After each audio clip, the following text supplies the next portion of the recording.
তো গাইস, আপনারা কেমন আছেন? আমি ভালো আছি আলহামদুলিল্লাহ। দেখেন, জ্বরে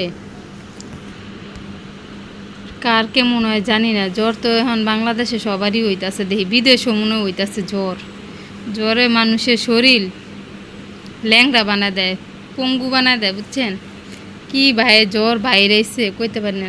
এমন রগে রগে যে ব্যথা, কোনো কামই করতে পারি না। কার কার এমন হয়, কার কার এমন পঙ্গু হয়ে গেছেন, একটু কমেন্টে জানাই দেন তো। আমি কিন্তু খাটেতে নিচেও নামতে পারি না। কি বাইরের জ্বর বাইরেছে আল্লাহ পাকেই জানে। জ্বরের লেগে আর ভাল লাগে না। জ্বর তো শরীরে নাই গা, খালি ব্যথা ব্যথা ব্যথা ব্যথা ছাড়া আর কিচ্ছুই না।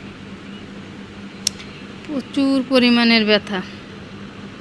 এই ব্যথা যেন কয় বছর পরে যায়। মানুষে তখনই 6 মাস থাকবো, 1 মাস থাকবো, 2 মাস থাকবো না, আল্লাহই জানে।